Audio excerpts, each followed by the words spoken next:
Hi friends, welcome to my channel. ఈరోజు ఎపిసోడ్లో వీరు రామనాథం గారి అసిస్టెంట్ని కిడ్నాప్ చేసి స్టోర్ రూమ్లో దాచిన విషయం రుద్ర ఎలా తెలుసుకున్నాడు? రుద్ర తెలుసుకున్న తర్వాత అందరి ముందు వీరు గురించి బయట పెట్టాడా లేదా అనేది ఈరోజు ఎపిసోడ్లో చూద్దాం. ఇక ఎపిసోడ్లోకి వెళ్తే స్టోర్ రూమ్లో కొన్ని అనుమానాస్పద వస్తువులు రంగాకి కనిపించేసరికి రంగా వెంటనే రుద్రాన్ని పిలుచుకొని వచ్చి, బావా ఇక్కడ చూడు, అంతా కూడా ఏదో తేడాగా ఉందని అక్కడ ఉన్న వస్తువులన్నిటిని కూడా రుద్రకి చూపించేసరికి రుద్ర కూడా ఒక్కసారిగా షాక్ అవుతాడు. తర్వాత వెంటనే ఇంట్లోకి వెళ్ళి అందరూ ఒక్కసారి హాల్లోకి రమ్మని రుద్ర అనడంతో అందరూ హాల్లోకి వస్తారు. అప్పుడు విజయేంద్ర ప్రసాద్, ఏమైంది రుద్ర, ఎందుకని అందరినీ రమ్మన్నావు, ఏం చెప్పాలనుకుంటున్నావని విజయేంద్ర ప్రసాద్ రుద్రని అడుగుతూ ఉండేసరికి అప్పుడు రుద్ర, చెప్తాను పెదనాన్న, ఈరోజు మన స్టోర్ రూమ్లో నాకు అనుమానాస్పద వస్తువులు కొన్ని దొరికాయి, అదిగో ఇవే ఆ వస్తువులు అని చెప్పి తాడు, చెప్పులు అన్నిటిని కూడా వాళ్ళ ముందు చూపిస్తూ ఉంటాడు. వెంటనే విజేంద్ర ప్రసాద్ మాత్రం ఇవన్నీ ఎవరివిరా అని అంటూ ఉండేసరికి, అదే పెదనాన్న, వాటి విషయం గురించి ఇంట్లో వాళ్ళందరినీ అడుగుదామని అసలు ఈ స్టోర్ రూమ్లోకి ఈ తాడిని ఒక కుర్చీకి కట్టేసి ఉంచారు. అంతేకాకుండా ఈ చెప్పులు కూడా అక్కడ నాకు దొరికాయి. ఈ చెప్పులైతే మన ఇంట్లో వాళ్ళవి ఎవరివి కావు. అంతేకాకుండా నేను గంగని గోరింటా కోసుకొని వచ్చేటప్పుడు నా సైకిల్ మీద గంగని తీసుకొని వచ్చాను. అప్పుడే మన ఇంటి బయట ఒక అనుమానాస్పదంగా కర్ర కూడా బయట పడి ఉంది.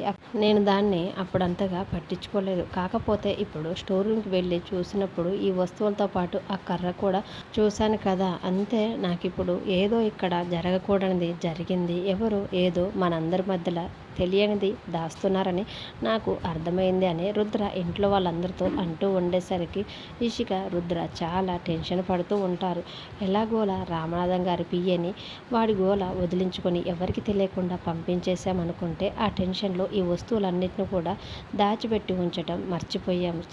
ఇప్పుడు అనవసరంగా రుద్ర వాటిని పట్టుకొని సీన్ మొత్తం హైలైట్ చేస్తున్నాడు. ఇలా అందరి ముందు వాటిని చూపించి భలే ఇరికించేశాడు. ఇప్పుడు ఎలా తప్పించుకోవాలని ఇషిక, రుద్ర ఇద్దరు కూడా చాలా టెన్షన్ పడుతూ ఉంటే అప్పుడు విజేంద్ర ప్రసాద్గా మాత్రం, రుద్ర మరి ఇప్పుడు ఏం చేద్దాం, ఈ వస్తువులన్నీ కూడా ఎవరివో తెలియాలంటే మనకి ఎలా తెలుస్తుందని అడుగుతూ ఉండేసరికి అప్పుడు రుద్ర మాత్రం, అదే ఆలోచిస్తున్నాను పెదనాన్న, ఒకవేళ మీకు ఎవరికైనా తెలిసి ఉంటుందేమోనని కన్ఫర్మ్ చేసుకుందామని మీ అందరినీ ఇక్కడికి రమ్మన్నానని పిలుస్తూ ఉంటారు.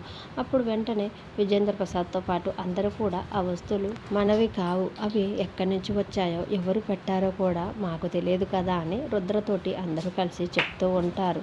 అప్పుడే రుద్ర డౌట్గా వీరు వైపు చూస్తూ ఉంటే అప్పుడు వీరు కూడా, అదేంటి బావా నా వైపు డౌట్గా చూస్తున్నావు, వాటి గురించి కూడా నాకు తెలియదు, నేను కూడా చెప్తూనే ఉన్నాను కదా అని అంటూ ఉండేసరికి అప్పుడే గంగ, ఎందుకు సార్ మీరు ఇంతలా అందరినీ డౌట్ పడుతూ అడుగుతూ ఉన్నారు, అసలు ఆ వస్తువులు ఎవరివో, ఎవరు అక్కడ తెచ్చి పెట్టారో, అసలు ఇంటి లోపలికి ఎవరు వచ్చారో, ఇవన్నీ విషయాలు మనకి తెలియాలంటే మన ఇంటికి సీసీ ఫుటేజ్ ఉంది కాబట్టి ఆ సీసీ ఫుటేజ్లో ఒకసారి చెక్ చేస్తే మొత్తం విషయం మొత్తం కూడా బయటపడుతుంది కదా సార్ అనటంతో ఒక్కసారిగా రుద్ర, ఇషిక గంగ మాటలకి షాక్ అవుతూ ఉంటారు.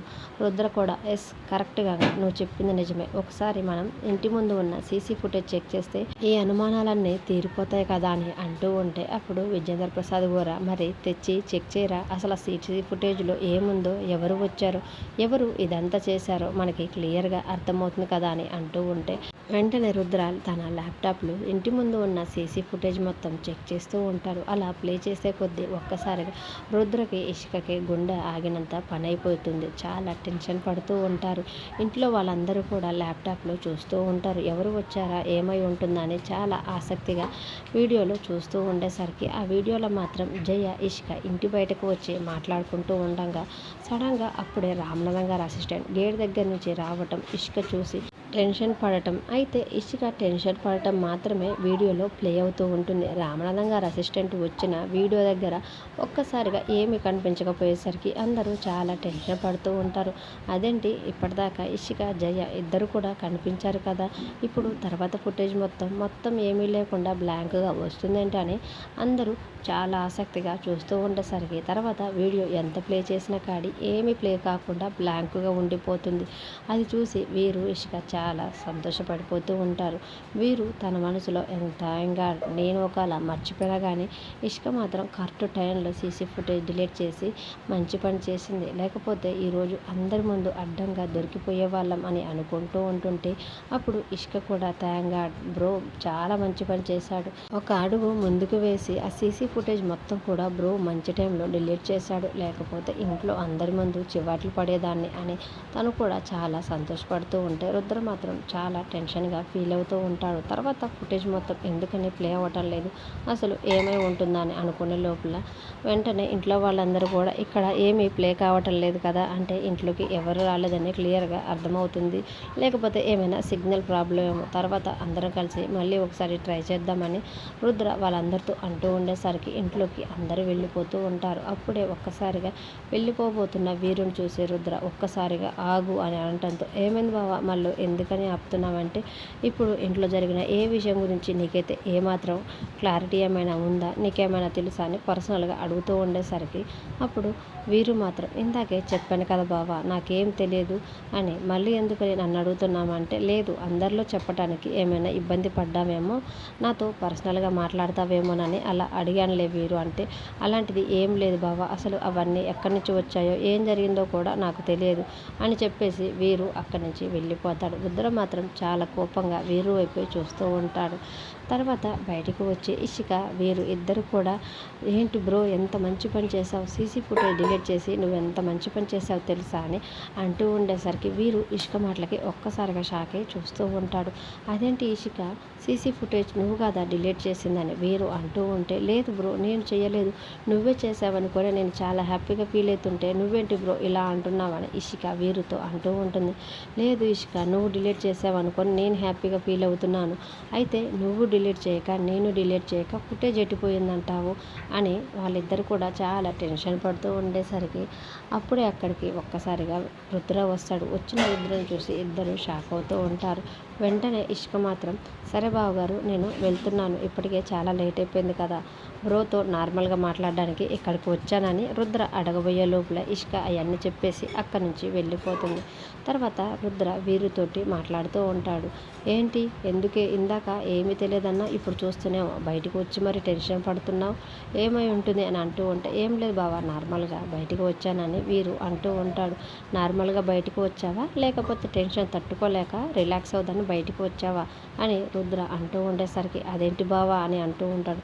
అవును వీరు నీ గురించి నువ్వు చేసే పనుల గురించి అన్నిటి గురించి నాకు తెలుసు అని అంటూ ఉండేసరికి వీరు ఒక్కసారిగా షాక్ అయి చూస్తూ ఉంటాడు. సీసీ ఫుటేజ్ డిలీట్ చేసింది నువ్వు కాదు నేనే, నేను ఫుటేజ్లో ఉన్న మొత్తం వీడియో చూసేసానని చెప్పడంతో వీరు ఒక్కసారిగా షాక్ అయి రుద్ర వైపు చూస్తూ ఉంటాడు. ఇప్పుడు చెప్పు రామనాథం గారి అసిస్టెంట్ని నువ్వు కిడ్నాప్ చేసావా లేకపోతే కావాలని స్టోర్ రూమ్లో బంధించేసావా, మరి ఇప్పుడు రామనాథం గారి అసిస్టెంట్ అసలు ఎక్కడికి వెళ్ళిపోయారు, నువ్వు బంధించాల్సిన అవసరం ఏమొచ్చిందని ఇలా రుద్ర ఒకదాని తర్వాత ఒకటి ప్రశ్నల వర్షం వీరుతో అంటూ ఉండేసరికి రుద్ర అడుగుతున్న ప్రతి ఒక్క ప్రశ్నకి వీరు చాలా టెన్షన్ పడుతూ ఉంటాడు. నీ గురించి నాకేమీ తెలియదని నువ్వు అనుకుంటున్నావు కదా, జరిగే ప్రతి ఒక్క విషయం నీకు సంబంధం ఉందని నాకు ముందుగానే డౌట్ ఉంది, కాకపోతే దాన్ని కన్ఫర్మ్ చేయడానికే ఇన్ని రోజుల నుంచి ఆగాను, పైగా ఫుటేజ్ చూసిన తర్వాత నేను ఇంట్లో వాళ్ళకి నిజం చెప్పేయచ్చు, కాకపోతే నా చెల్లెలు ప్రీతి గురించి ఆలోచించాల్సి వచ్చింది, తను ఇప్పుడు ప్రెగ్నెంట్, ప్రీతి ఉందని ఒకే ఒక కారణం చేత నేను ఇంట్లో వాళ్ళకి పట్టించకుండా ఆగిపోయాను, ఇప్పటికైనా నీ అంతట నువ్వు నిజం చెప్తావా లేకపోతే నా అంతట నేను నిజం తెలుసుకోమంటావా అని రుద్ర చాలా కోపంగా వీరుని అడుగుతూ ఉండేసరికి అప్పుడు వీరు మాత్రం ఏమాత్రం కూడా భయపడకుండా కనిపెట్టేసావు బావా, అయితే ఇది కూడా కనిపెట్టు, అసలు రామనాథం గారి అసిస్టెంట్ ఎక్కడికి వెళ్ళాడో, నేనేం చేశానో, ఎందుకు బంధించానో, ఇలా అన్నీ కూడా నీ అంతట నువ్వే ఒక్కొక్కటిగా తెలుసుకుంటూ ఉండు, ఆ అసిస్టెంట్ని నేనేం చేశానో నీ ఊహకే వదిలేస్తున్నాను, ఏంటిప్పుడు నువ్వు ఫుటేజ్ చూసినంత మాత్రాన నీకు భయపడిపోవాలా, నువ్వే కనుక్కుంటా అంటున్నావు కదా కనుక్కో, అప్పుడు నా విషయం గురించి ఏమాత్రం కనుక్కుంటావో, నేను చేసే పనుల గురించి ఏమాత్రం తెలుసుకుంటావో నేను కూడా చూస్తాను, ఇది రావణ కాష్టం లాంటిది బావా, ఎప్పుడు కూడా మండుతూనే ఉంటుంది, ఎప్పటికీ ఆరిపోదు, నేను ఆరిపోనివ్వను అని అంటూ ఉండేసరికి వీరు మాటలకి ప్రవర్తనకి రుద్ర చాలా కోపంగా వీరు నువ్వు ఇప్పటికే ఎన్నో చేయకూడని తప్పులు చేశావు, ఇప్పుడు కూడా తప్పు దొరికిపోయిన తర్వాత కూడా భలే బుకాయిస్తున్నావు, ఒక్క ప్రీతి కారణంగా నీ నిజాలు నీ కుట్రలు ఏవి కూడా బయట పెట్టినందుకు నువ్విలా రెచ్చిపోతున్నావు కదా, అయితే ఇది కూడా విను. నువ్వు చేసిన మోసాల్ని ఒక్కొక్కటిగా నీ చేతే చెప్పించి ఇంట్లో వాళ్ళందరి ముందు నీ అంతట నువ్వే ఒప్పుకొని అందరికీ క్షమాపణ చెప్పేలా నేను చేస్తాను. అలా చేయకపోతే నా పేరు రుద్రప్రతాపే కాదు అని అంటూ ఉండేసరికి వీరు కూడా అది కూడా చూద్దాం బావా అని ఇద్దరు ఎదురుకెదురుగా ఒకరికొకరు సవాళ్ళు విసురుకుంటూ ఉంటారు. మరి ఈ సవాళ్ళు రుద్ర వీరు చేసిన మోసాల్ని ఎలా పసిగడతారో, రామనాథ గారి అసిస్టెంట్ ద్వారా జయ విశ్వనాథం గారి కూతురు కాదని, గంగనే తన నిజమైన కూతురు అని రుద్ర అందరి ముందు ఎలా ప్రూవ్ చేస్తాడు అనేది అప్కమింగ్ ఎపిసోడ్లో చూద్దాం. వీడియో నచ్చితే ప్లీజ్ లైక్ చేసి మన ఛానల్ని సబ్స్క్రైబ్ చేసుకోండి. వీడియోలో మీకు ఈరోజు ఏ సన్నివేశం నచ్చిందో కామెంట్ రూపంలో తెలియజేయండి. Thank you for watching.